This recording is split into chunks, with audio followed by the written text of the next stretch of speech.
What a gut punch, Vikings fans. Our Week 2 showdown with the Atlanta Falcons was a rough one, ending in a 22-6 loss that left us scratching our heads.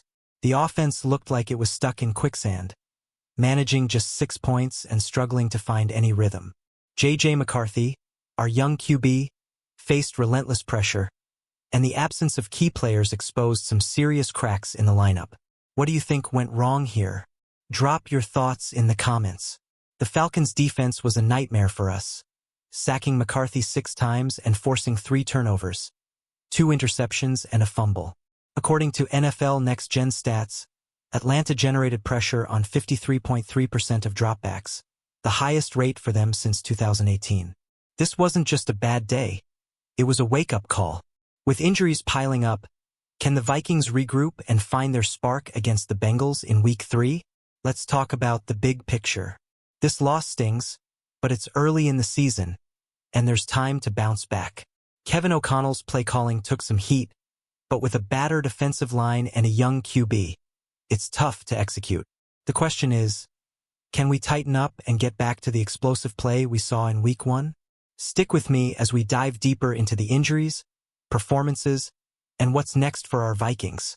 The offensive line was a revolving door against Atlanta, and it all starts with the absence of Christian Darrisaw. Our star left tackle, still recovering from last season's torn ACL/MCL, missed his 2nd straight game, leaving Justin Skule and Walter Rouse to fend off Atlanta's fierce pass rush. Spoiler alert, it didn't go well. Skule and Rouse struggled, and McCarthy paid the price with those 6 sacks. How much do you miss Darrisaw right now, Vikings fans? Here's the silver lining. Darrisaw wasn't placed on injured reserve, which means the Vikings believe he's close to returning. Could we see him back for Week 3 against Cincinnati? His presence would be a game-changer, giving McCarthy a fighting chance to stay upright and make plays. Without him, we're left wondering if this O-line can hold up against another tough defensive front. The pressure on McCarthy forced him into mistakes, 2 picks and a fumble that killed any chance of a comeback. It's tough to watch our second-year QB take these lumps, but growing pains are real. Should O'Connell adjust his play calling to protect McCarthy better? Maybe with quicker passes or more run plays? Let me know what you think in the comments. Speaking of the run game, where was Jordan Mason in the first half? After being a key piece in our Week 1 comeback against the Bears, Mason didn't get a single touch until the final minute of the first quarter against Atlanta. 9 carries for 30 yards just isn't enough for a guy who showed so much promise. Was this a play-calling misstep by O'Connell? Or did the game script force us to abandon the run? With Aaron Jones now sidelined by a hamstring injury, Mason might be our go-to back moving forward. Jones, who left the game early, had just 5 carries for 23 yards before the injury, leaving us thin at running back. Mason's physical style could be the answer, but he needs more opportunities early to set the tone. How do you think we should balance the run game with Mason stepping up? The Vikings were playing from behind, which limited our ability to establish the ground game. Atlanta controlled the clock for over 13 minutes more than us, grinding out 218 rushing yards on 39 carries. That's a recipe for disaster. Can Mason and the O-line flip the script against Cincinnati's defense? Let's hear your predictions. Aaron Jones' injury is a massive blow to an already struggling offense. Our star running back left the Falcons game with a hamstring issue and is unlikely to play against the Bengals in Week 3. Jones was a non-factor before exiting, with just 23 yards on 5 carries. Hamstring injuries are tricky. How long do you think we'll be without him, and can we survive without his explosiveness? With Jones out, Jordan Mason and possibly Ty Chandler will need to carry the load. Mason's bruising style is perfect for wearing down defenses, but he'll need better blocking to make an impact. The Vikings' offense has only looked good for 7 minutes this season. Yep, that 4th quarter against the Bears. Without Jones, can O'Connell scheme up ways to keep defenses honest? This injury forces us to rethink our offensive identity. Should we lean heavier on the run with Mason, or let McCarthy air it out to Justin Jefferson and Jalen Nailor? The Bengals' defense isn't exactly a juggernaut, especially without Joe Burrow, so this could be a chance to find our groove. What's your take, Vikings fans? The linebacker core took a hit with Blake Cashman on injured reserve for at least 4 games due to a hamstring injury. Enter Eric Wilson, who stepped up big time against Atlanta. The veteran backup had 5 tackles and forced a fumble that led to a field goal drive. Clutch. Wilson's performance showed we've got some depth, but can he keep it up for a month without Cashman? Last season, the Vikings defense looked lost without Cashman, but Wilson's effort suggests we've learned our lesson and bolstered the linebacker room. Still, Atlanta's rushing attack exposed some weaknesses, gashing us for 218 yards. That's the second most rushing yards allowed under O'Connell's tenure. How worried are you about our run defense right now?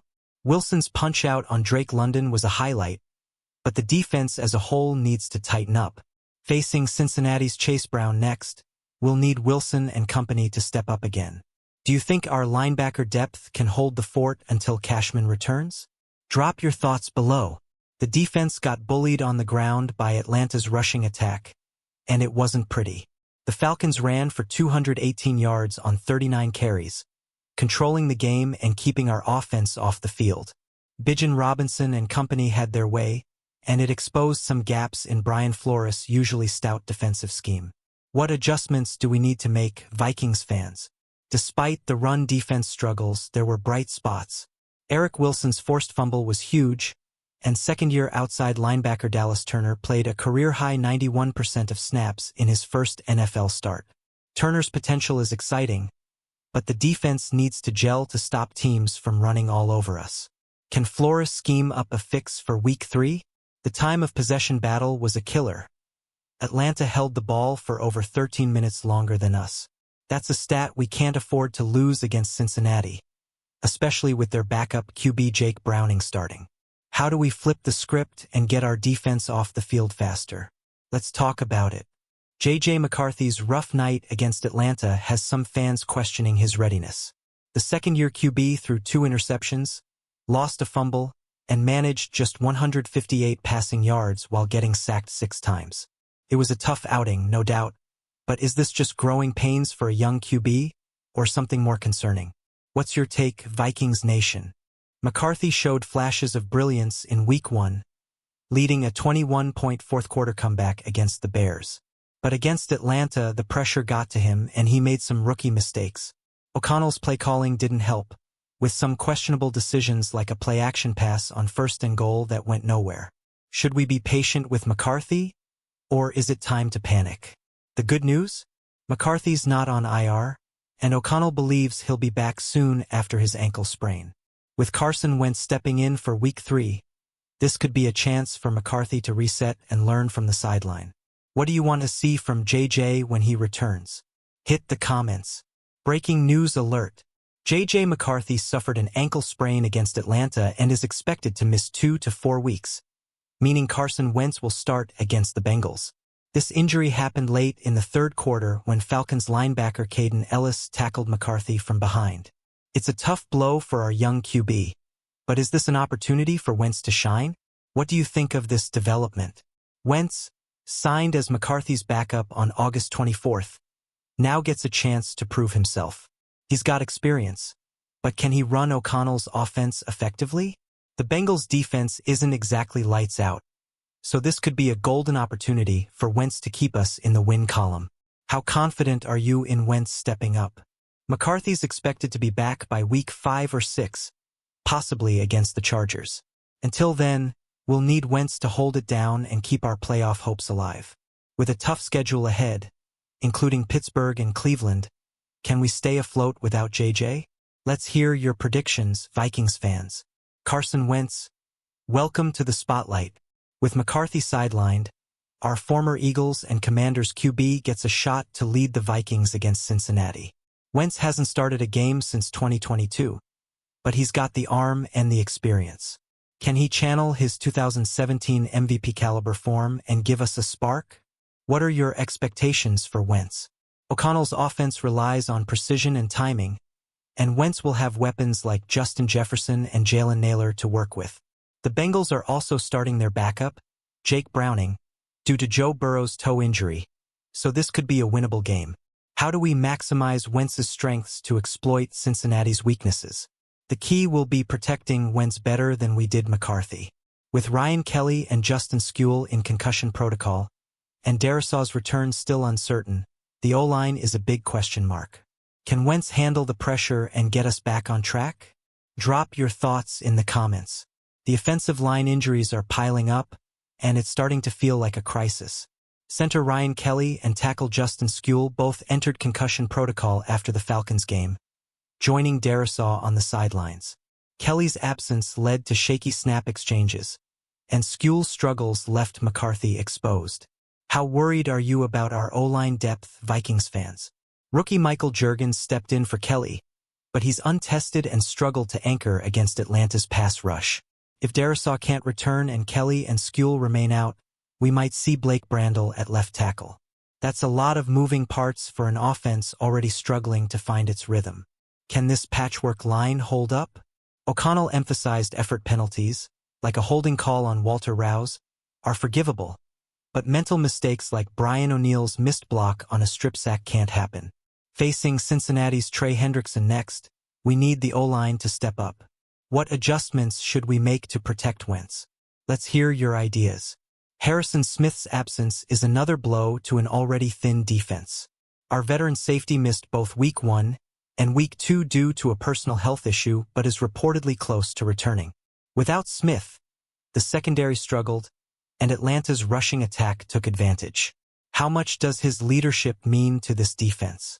The Vikings signed K'Von Wallace to the practice squad to bolster the safety room, but he's no Harrison Smith.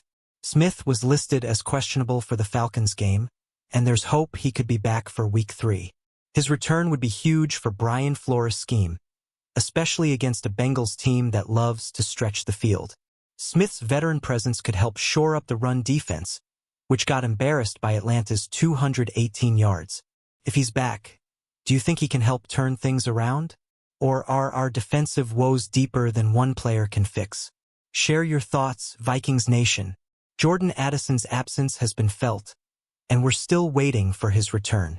The speedy receiver is expected back after Week 3 due to a suspension, which means he'll miss the Bengals game. Without him, McCarthy missed opportunities like an overthrow to Jalen Nailor that could have been a touchdown. How big of a difference will Addison make when he's back? Addison's ability to stretch the field would have opened things up for Justin Jefferson and the run game. Atlanta's secondary, with rookies Billy Bowman and Xavier Woods, picked off McCarthy twice, showing we need more weapons to keep defenses honest. Can Nailor step up in Addison's absence? Or are we in trouble until he returns? When Addison does return, likely for the Steelers or Browns game, he could be the spark we need to get the offense clicking. How should O'Connell scheme to get Addison involved early? Drop your play-calling ideas in the comments, and let's dream up some big plays. Kevin O'Connell's play-calling has come under fire after the Falcons debacle.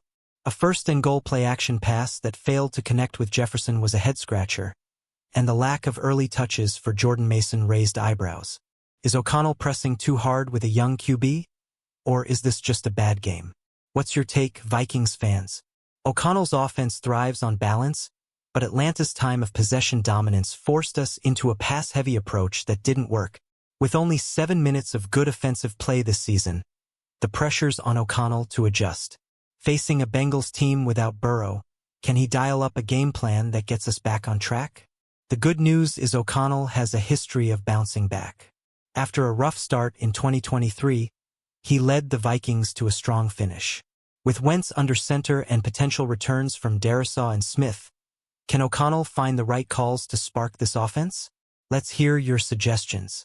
Looking ahead to Week 3, the Vikings face a Bengals team without Joe Burrow, who's out for weeks with a toe injury. This is a golden opportunity to get back to .500, but with our own injuries, McCarthy, Jones, Kelly, Skule, and potentially Darrisaw and Smith, it won't be easy. How do you see this matchup playing out? Cincinnati's backup QB Jake Browning isn't a pushover, but their defense is vulnerable, especially against the pass.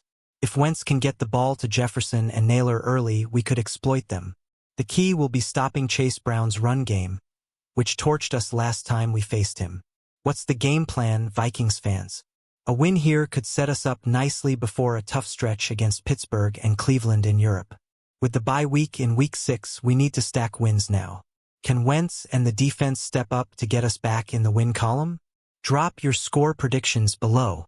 Alright, Vikings Nation, it's time to rally. This loss to Atlanta was rough, but we're 1-1, and there's a long season ahead. With Darisaw, Smith, and Addison potentially returning soon, and Wentz getting a chance to shine, are you still optimistic about our playoff chances? Let's keep the faith and show the NFL what Vikings fans are made of. The schedule gets tougher, but a win against a Burrow-less Bengals could be the spark we need. Let's pack US Bank Stadium with purple pride and make some noise for Week 3. What's your message to the team as they prepare for Cincinnati? Share it in the comments. Don't forget to like, comment, and subscribe for all the latest Vikings news and updates. Hit that notification bell so you never miss a video, and share this with your fellow Vikings fans. Skol Vikings! Let's get back to winning.